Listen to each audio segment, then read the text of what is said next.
And welcome back to KTCR. That's Kill the Cat Radio to you. Because what killed the cat? Curiosity. Satisfaction brought it back. Really excited for tonight's episode. We're talking about one of the greatest painters who have ever walked the earth. The one and only Vincent van Gogh. Ever since I discovered him in middle school, his legend, both as a mystic and a madman, had captured my imagination. The work alone, of course, is recognized everywhere around the world. The man doesn't even need to sign a name to his paintings. People instantly know when they see the brilliant oranges, those lapis blues, and his hazy sunbursts of yellow, that it is Vincent, the one and only. He also is tragically famous for being the quintessential tortured artist, constantly brooding, prone to outbursts, wandering from town to town, intoxicated on the daily, and of course for performing one of the most talked about self-inflicted wounds in the history of art. Sure, when I was a tortured, brooding teenager, I identified with him, wanting so desperately to know what was going on in the man's mind, perhaps seeking to unlock the creative potential of my own life. I too doused myself with intoxicants, hoping I could be gifted with similar visions. None of this occurred, of course. How could it? I was no Van Gogh. Hell, I wasn't even a painter. But it was this artistic mystique that attracted me and millions of others. We wanted to know, who is this man? What did he think about? What inspired those beautiful pieces of art? And for the morbidly curious, just what was it that drove him to madness and his eventual suicide by gunshot in 1890? Nowadays, there's plenty of cynics. Tell someone you love Van Gogh and someone will roll their eyes with elitist superiority. Obviously, they may say, who doesn't like crazy old Vincent? It's just that most of Van Gogh's work has now been absorbed by the culture itself. It's immersed into the fabric of our minds. We take it for granted. But when he appeared on the scene, especially in the haughty galleries of Paris, luminaries and collectors found his work downright repugnant. He was toxic. The only person that defended him was his brother and longtime ally, Theo van Gogh. Vincent had a small group of open-minded painters that were immediately aware of his immense talent. Émile Bernard and Henri de Toulouse-Lautrec, to name a couple. But most found his work erratic, messy, confusing, and just plain chaotic. And Vincent didn't help matters at all. His behavior, particularly around the Paris years, became more angry. With his constant aggression, his continual drunkenness, and disdain for the Parisian establishment made him persona non grata in most circles. And in the end, even his brother couldn't stand living with him. So finally Vincent left Paris. And 3 years from that exact moment, he would be dead. Hard to believe Vincent van Gogh only painted seriously for 9 years. In that short span of time, he had created 2,100 pieces of work and over 860 oil paintings.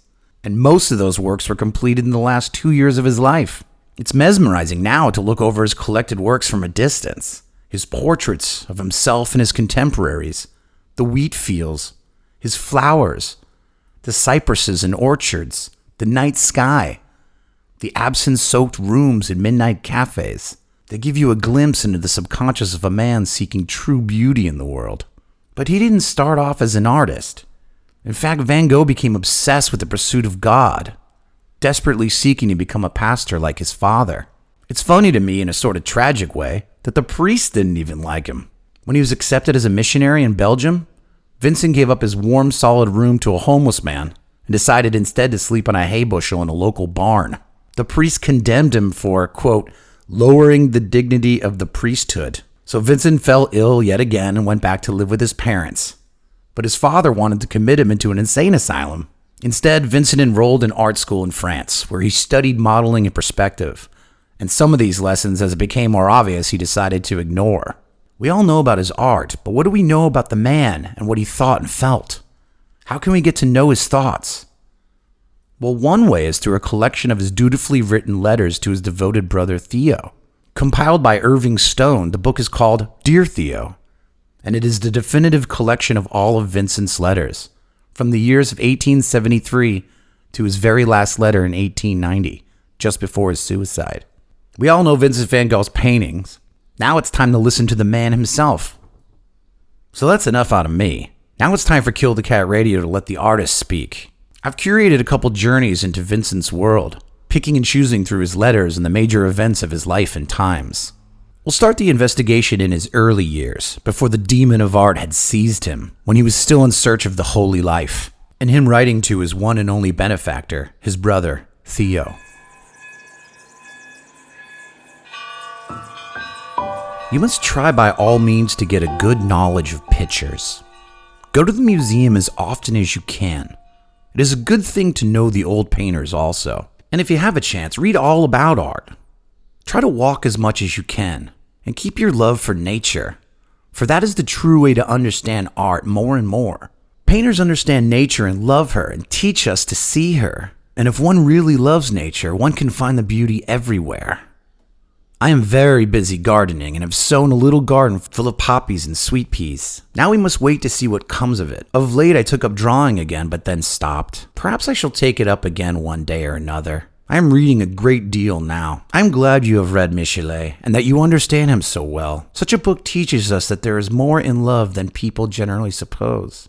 Don't regret that your life is too easy. Mine is rather easy too.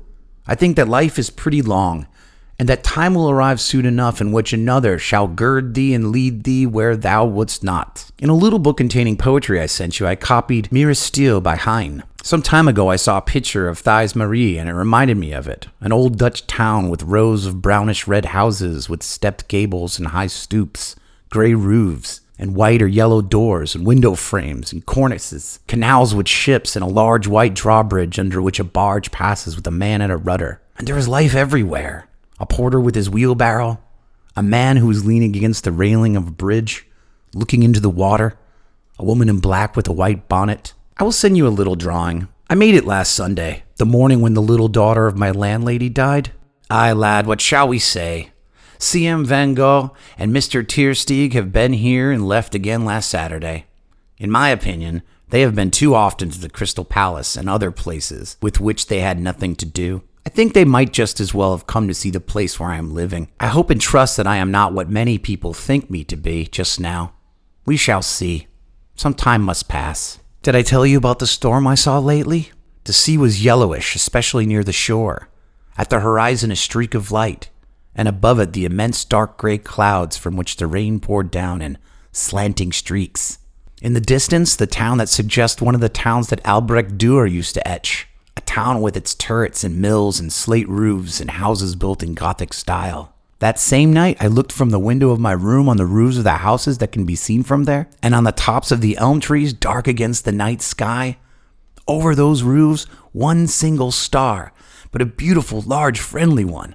None of us will ever forget that view. I have made a little drawing of the view from the window of the school, through which the boys wave goodbye to their parents after a visit. It is rather melancholy. They have so little else except their meals to look forward to, and to help them pass their days. I suppose that for a sower of God's words as I hope to be, as well as a sower of the seed in the fields, each day will bring enough of its own evil, and the earth will produce many thorns and thistles.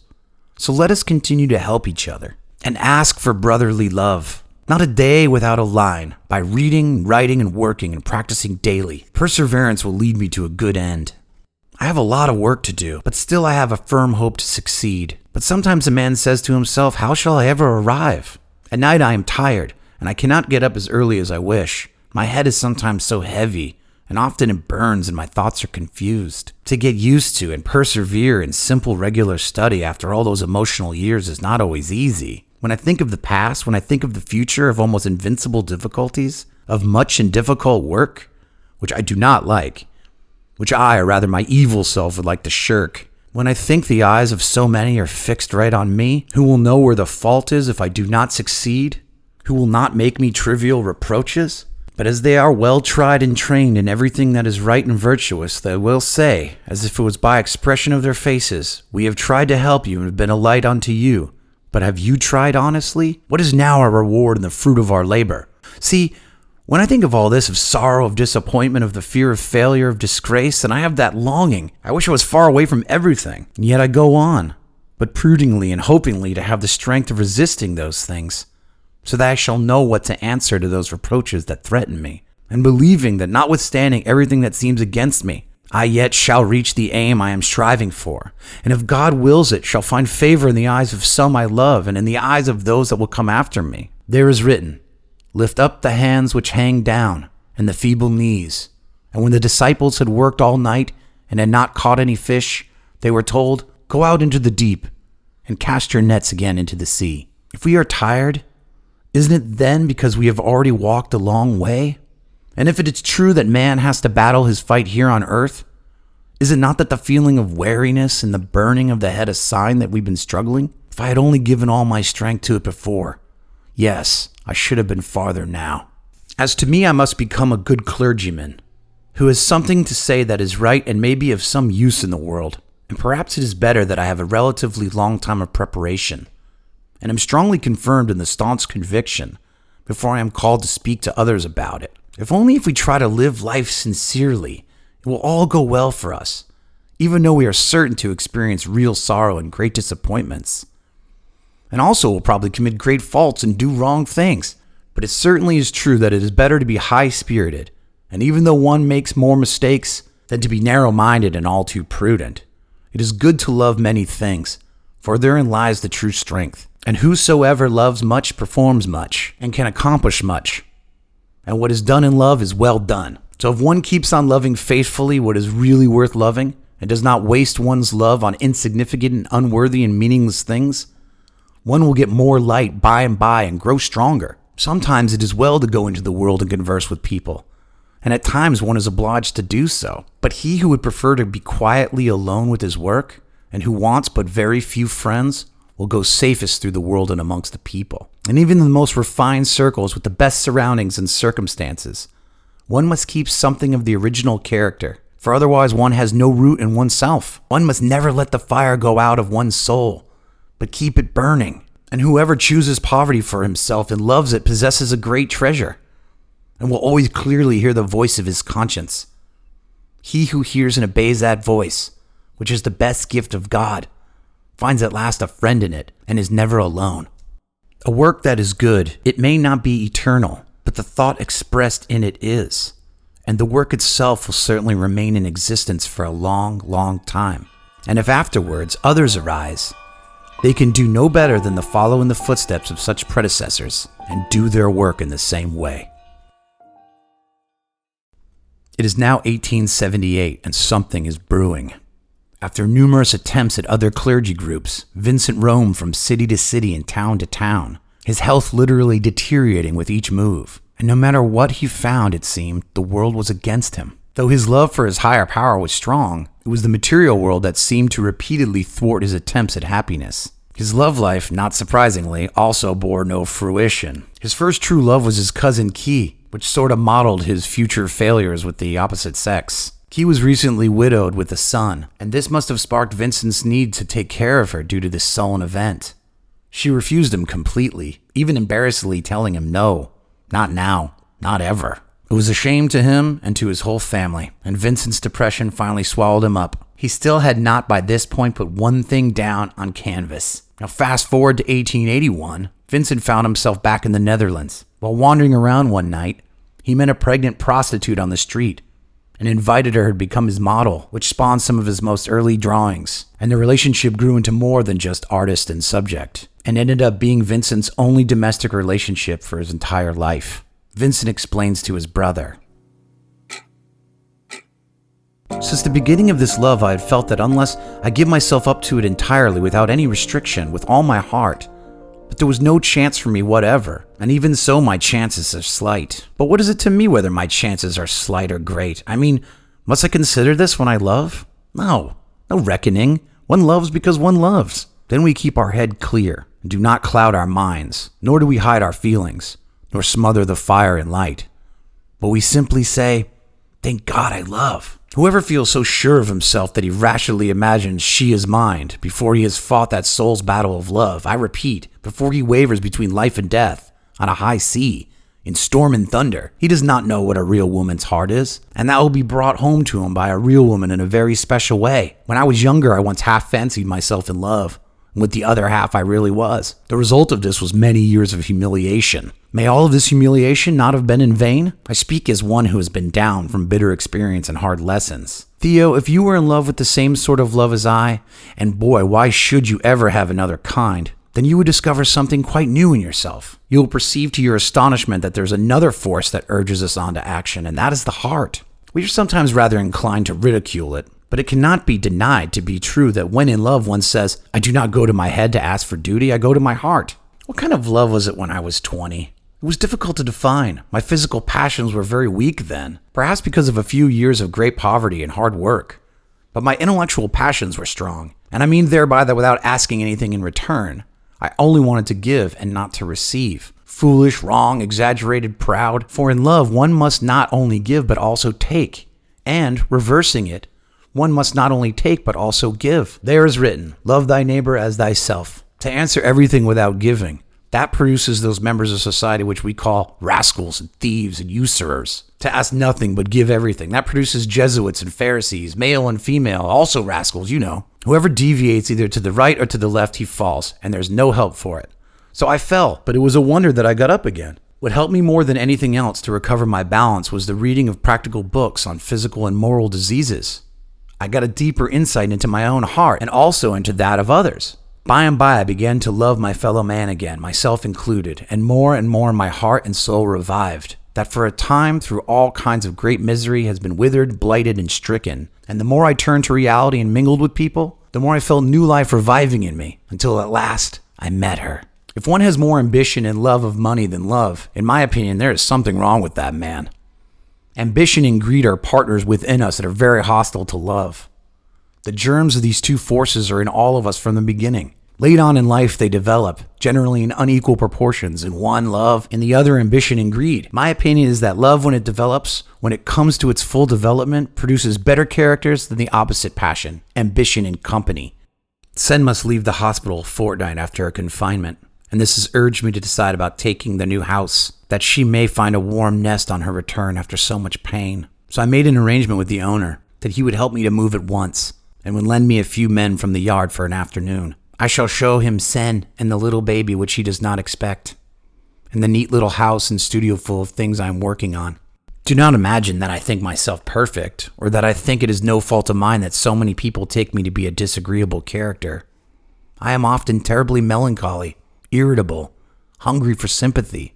When I don't get it, I try to act indifferently and speak harshly. But do you know the cause, if not at all, of a great deal of this? Simply nervousness. I, who am terribly sensitive, physically as well as morally, became nervous during those miserable years that drained my health. Ask a doctor, and you will understand at once. The nights spent on the cold streets, anxiety to just get bread, a continual strain because I was out of work, estrangement from friends and family are the cause of 3/4 of my peculiarities of temper, and that those disagreeable moods and times of depression must be ascribed to this. But I have a good side too, and cannot they credit me with that? Don't you touch that.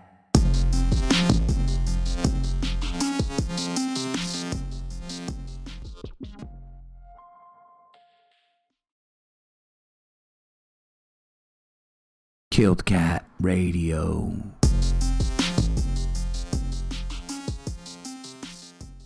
Due to the advice of his family and threats of taking away money from Vincent, Sen and him ended up splitting up. Interestingly enough, Sen also met with an untimely end. 4 years after her and Van Gogh split up, she had killed herself as well, drowning herself in the Schelde River in the Netherlands. Now, what drives me wild about these letters to Theo is Vincent's utter single-mindedness and clarity. He isn't the wild, absinthe-laced, debauched painter/madman that we had come to know him to be. He's lucid and intelligent and highly articulate. But there was a change, I'll admit it. The more Vincent fell into the spell of art, his tone became dramatically different. His notes and letters to Theo became more intense, more erratic, and much more severe. Some things seem so strange to me that I think business must be out of joint. All those departments, officious as well as official, all that bookkeeping, it's nonsense. It's not the way to do business. To do business is surely an action, a measure of personal insight and energy. You will say perhaps yes, but your painter's business is still more wretched and insecure. And there too it may happen that personal energy and activity cannot do everything. For instance, provide one with food for some time. All right, but if I could have just a little luck, if I could find a few who are friendly to my work, then I would speak differently. For the very reason that I owe to you my having been able to work, I want to tell you that I do not doubt for a moment you would consider it a delightful thing to have a handicraft. And though it might bring you at first into the most impossible relation with your real position in life, it would give you a future, though it does not entirely depend on personal activity, yet has much more of a direct connection with it than a business. And you must think I am no artist, for insofar as energy and intellect are needed, but I assure you, you possess them. Think how the ground gave way under my feet. Think how miserable it must make one, whoever it is to be. So I sail by that whirlpool at a great distance. Do you think me foolish for daring to say, change your course enough now to restore harmony between yourself and nature? The longer you remain in this mood, the more you foster nervousness, your constant enemy and mine. And I have much more experience than you of what tricks it can play. Do not be angry with me that I say your soul is sick at this moment. It is true. I see in you as a man something that is a contradiction to Paris. I do not know how many years of Paris have passed over it. Yes, a part of your heart is still rooted there, but a something, a je ne sais quoi, is virgin still. That's the artistic element. If you became a painter, for the first time you would have company, friendship, a certain footing. Now, art dealers have certain prejudices, which I think is possible you have not shaken off. Particularly the notion that painting is inborn. Yes, it is inborn, but not as generally supposed. One must put your hands into it and grasp it, and that grasping is a difficult thing. One must not wait until it reveals itself. There is something to be discovered, but not what most people suppose. By painting, one becomes a painter. The whole art business is rotten. I doubt if any of these enormous prices, even for masterpieces, will remain. A time in which prices are run up so high draws drafts, as it were, on the future. You, who are as clever as Uncle Vincent, will not be able to do what Uncle Vincent did because there are too many Arnolds and Tripps in the world. Insatiable money wolves, compared to whom you are but a sheep. It is better to stay a sheep than a wolf. Better to be slain than to slay. And I hope, or rather I am sure, that I am no wolf either. Is this of great influence on artists? Not at all. For the greatest of them, for the most part, profited but very little from these excessive prices in their last period when they were already famous. Would not have painted any less or less beautifully without the extreme advance. I should rather have 150 francs a month as a painter than 1,500 francs a month in another position, even as an art dealer. As a painter, I think one feels more a man amongst other men than a life that is founded on speculation, and in which one has to mind the conventions. When I compare the population of a city with the people here, I do not hesitate for a moment to say the population of the heath, the bog workers, seem to me much better. Recently, I had some conversation on the subject with the man who I'm bored with, who's a farmer himself. It happened by chance he asked me how things were in London, since he's heard so much about it. I told him that I thought a simple farmer who worked and worked intelligently was the civilized man. That has always been so, and always will remain so. There is much more of a chance of finding a reasonable human being in the country than in the city. And the nearer one comes to the larger cities, the further one gets into darkness of degeneration and stupidity and wickedness. How wrong fundamentally is the man who does not realize he is but an atom? It is a loss to drop a notion impressed on us in childhood that keeping up a certain rank or certain conventions is the most important thing. I myself don't even think about it. I know by experience alone that those conventions, all those studied little manners and ideas do not hold good, and often are fatally, decidedly wrong.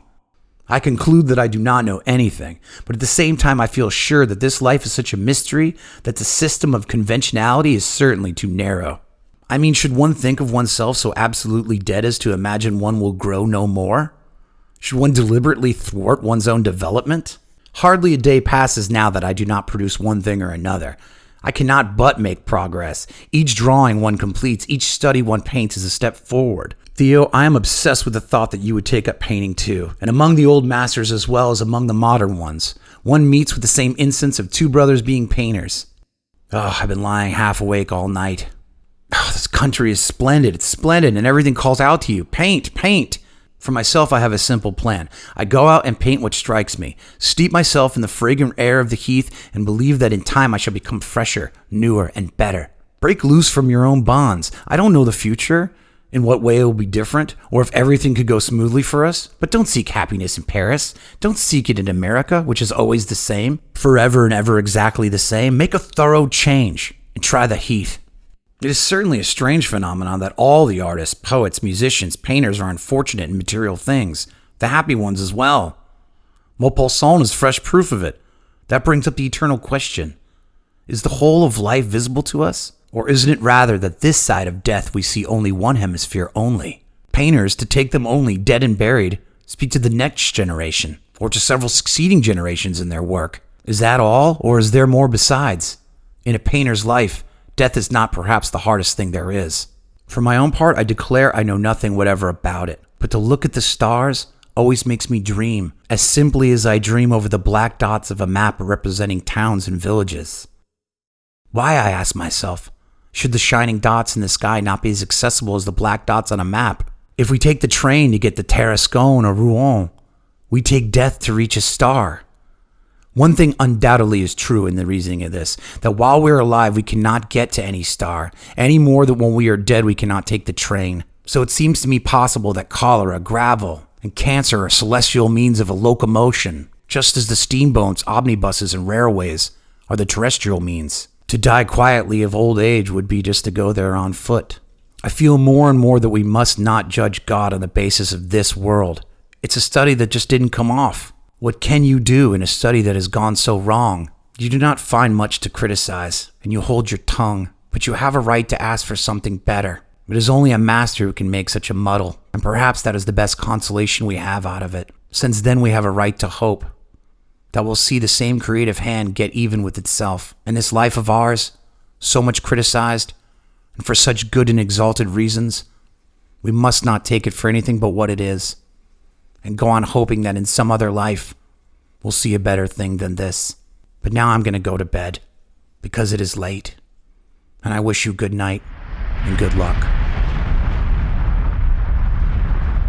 Vincent van Gogh had moved to the sleepy town of Arles in rural France to escape the chaos of Paris.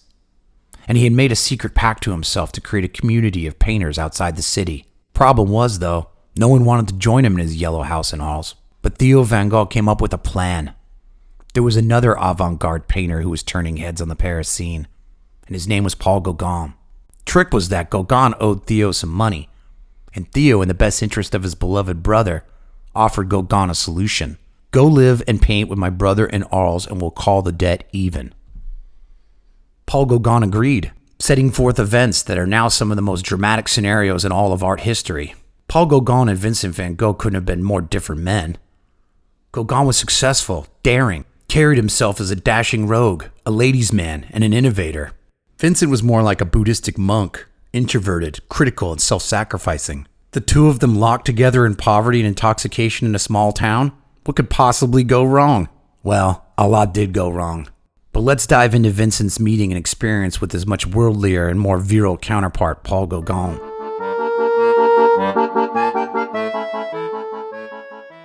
Your letter brings great news, Theo, that Gauguin agrees to our little plan. It would be good for Gauguin to come to Midi, especially as it will be winter in the north in 4 months. And it seems to me that two people doing precisely the same work ought to be able to live at home. The difficulty is to eat at home alone. Economies will be possible if both of us set up a house in the studio instead of living in cafes. If Gauguin says, I am at the height of my powers and my talent, why should I not say the same? But we are not at the height of our finances, so we must do what comes cheapest. Lots to paint, little to spend, and that is the line we must take. Whatever plan one makes, there's a radical difficulty somewhere. And if I really dwelt on the chances of disaster, I could do nothing. Let us hope that there will be a way out for him and for us. Sometimes when I come home after a spell, I assure you my head is so tired that if that kind of work keeps recurring, I become hopelessly absent-minded and incapable of heaps of ordinary things.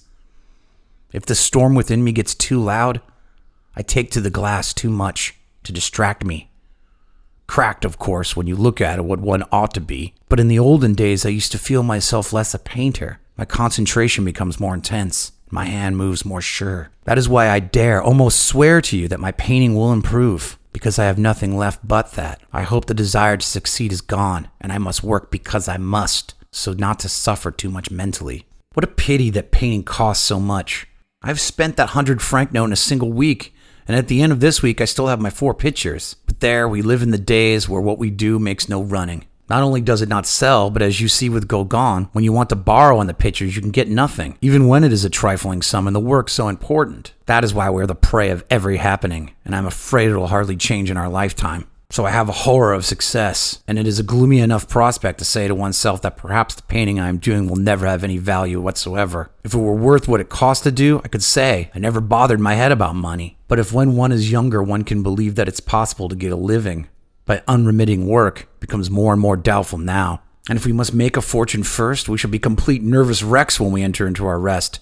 And that is worse than our present condition. To be carefree, to hope that someday or another we will be free from want. What a dream! I should think of myself very happy to work for a wage just sufficient enough to keep me in peace in a studio all my life. In my picture of the night cafe, I try to express the idea that the cafe is a place where one can ruin oneself, run mad, or commit a crime. I've tried to express the terrible passions of humanity by the means of red and green. The room is blood red and dark yellow, with a green billiard table in the middle, and there are 4 lemon yellow lamps with a glow of orange and green. Everywhere there is a clash and contrast of the most alien reds and greens, and the figures of the little sleeping hooligans in the dreary room, in violet and blue. The white coat of the patron, on vigil in the corner, turns lemon yellow, or pale luminous green. So I have tried to express, as it were, the powers of darkness in a low wine shop, and all of this in an atmosphere like the devil's furnace of pale sulfur.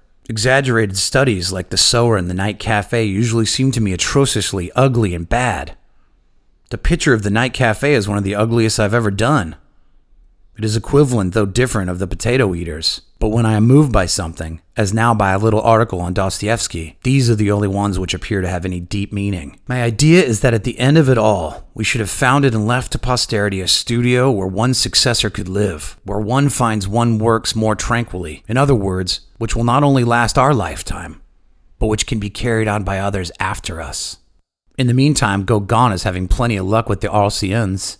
He is married, but has very little the look of it. He has also almost finished his night cafe, and is working on a very original nude woman in the hay with some pigs.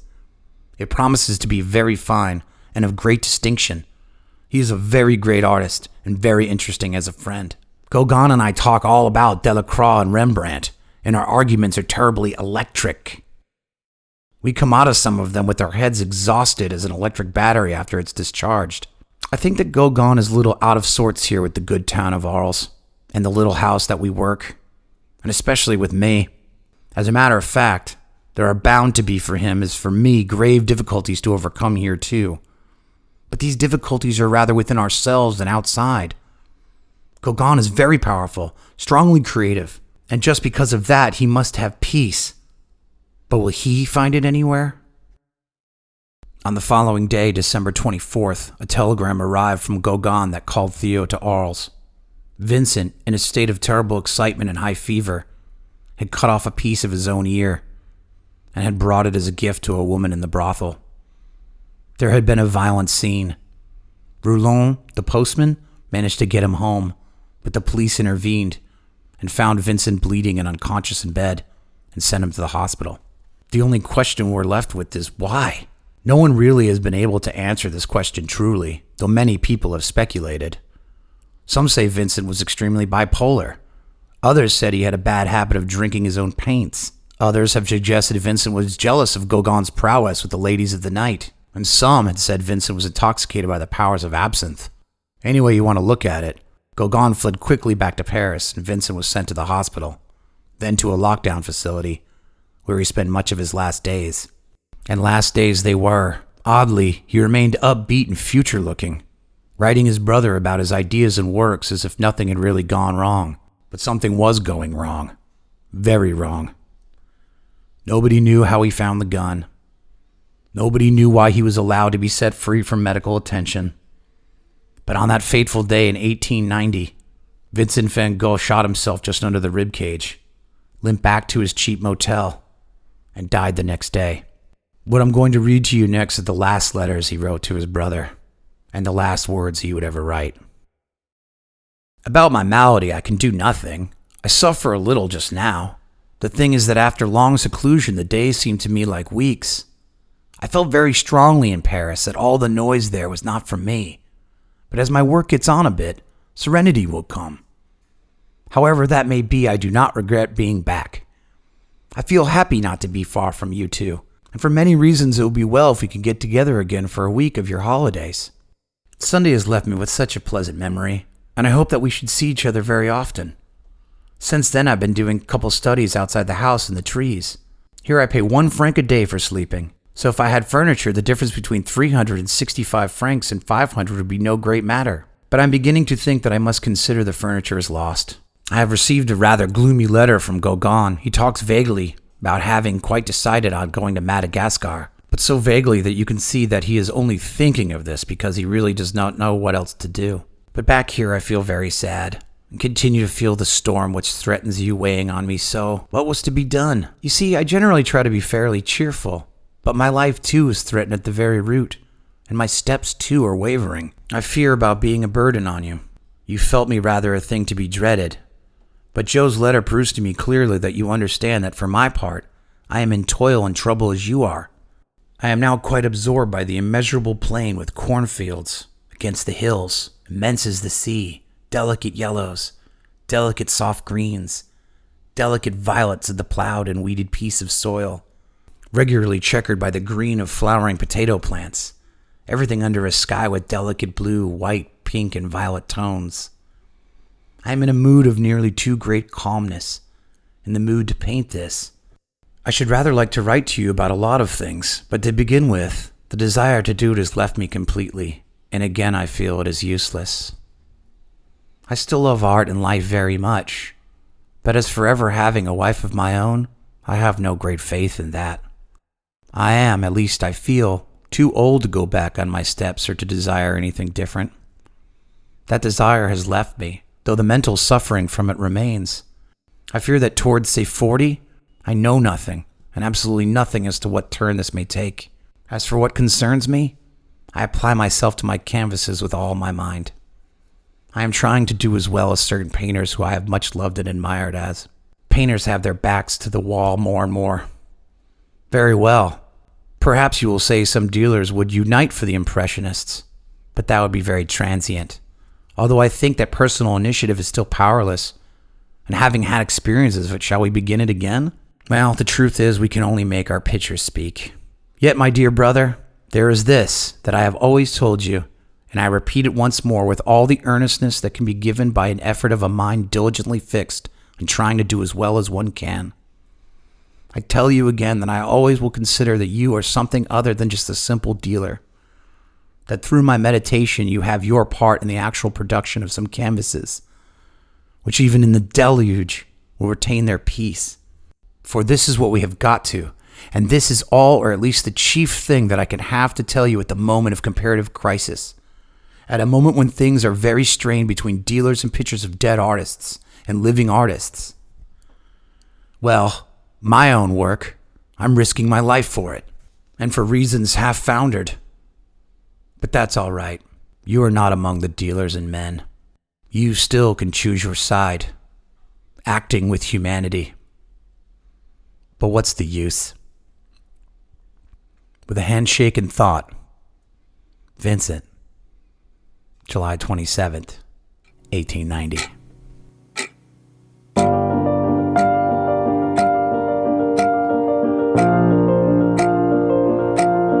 That's it for this week. I'm Matthew Diabate. This is Kill the Cat Radio. Be well, be curious. Signing off.